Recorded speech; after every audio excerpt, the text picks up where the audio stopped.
Hold up, hold up. Let's slow down. Let's slow down. Let's slow down. I know it feels good. I know what we witness is the growth of Shakur Stevenson. And like, I'm going to say it like this, man. I don't see nobody really outboxing, outsmarting Shakur Stevenson in a 135-pound division. I've been trying to tell y'all.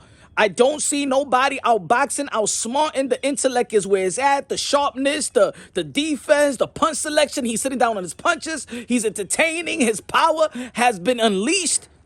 But let's slow down on our judgment right here. You know why? Because we also got to give the other young fighters a chance to show us that they've grown.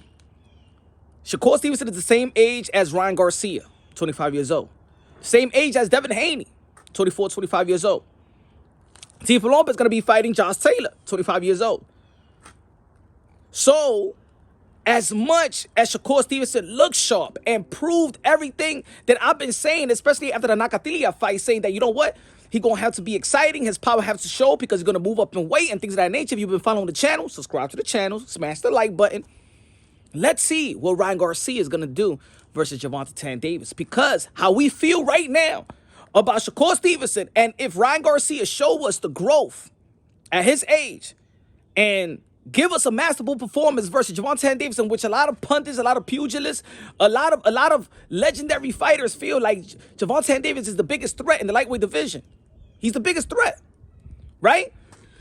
And the senior of these guys, if Ryan Garcia, who is an underdog, stops, outboxes, knockout Gervonta Tank Davis, then we're going to enter a new conversation. Now we're going to be like, oh, what about Shakur Stevenson, Ryan Garcia? How about if Devin Haney surprises us? Because I believe that he could outbox Lomachenko. I believe so. He's going to win. You know what I'm saying? That's the expectation. If Devin Haney wins, he's going to outbox Lomachenko. But what about if he stops Lomachenko? What about if Devin Haney shows us what Shakur Stevenson have showed us after the Nakatilia fight, and then his power is unleashed and he's grown because he's young? These guys are not.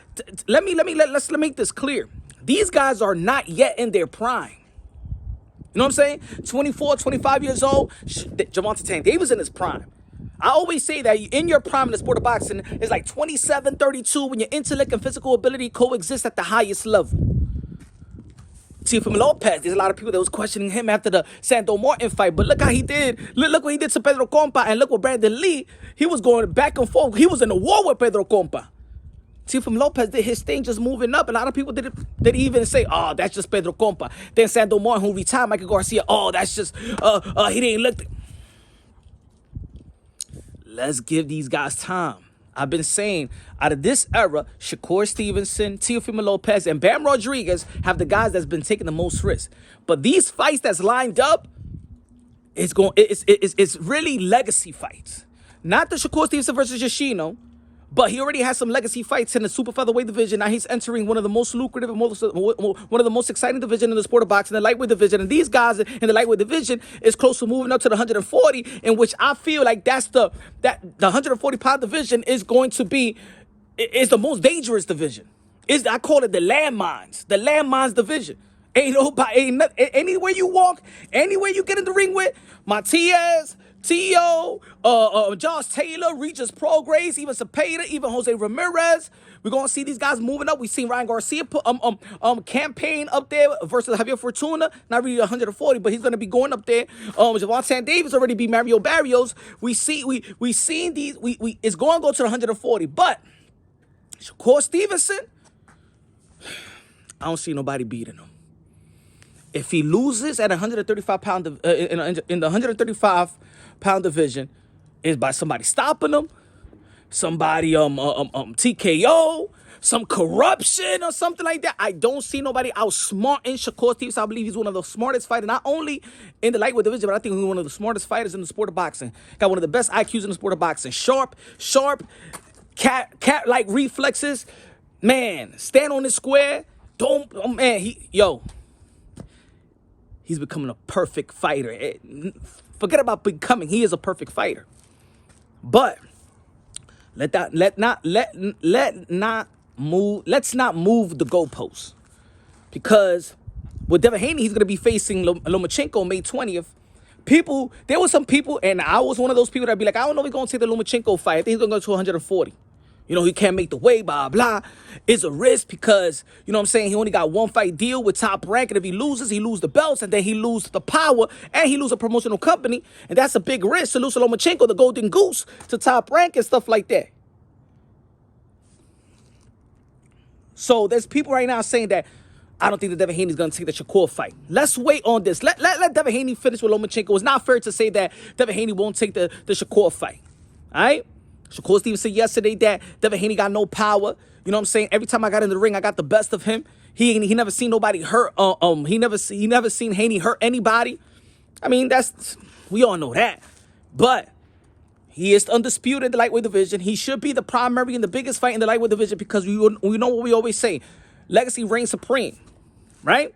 And we understand that Ryan Garcia, Javante Davis is the biggest, most lucrative fight, right? Things are changing. That's why I want Devin Haney to put weight on them belts. But this is going to be a good 3 months to really gauge where these guys, now that they have grown into their man strength. We seen Shakur Stevenson move to the 135. He's campaigning in his third weight. We saw he could that's it. He couldn't make the cut in the super featherweight division. He unleashed his power. He gave his body a chance to replenish itself healthy. And once he felt comfortable with the weight, we see he gave his body a chance to grow maturely. And now we see his power has been displayed and has matured. Let's see if Devin Haney shows that. Let's see if Team Lopez is going to be in the under. But he already proved himself. But let's see what's he's going to do with Josh Taylor June 10th, Madison Square Garden.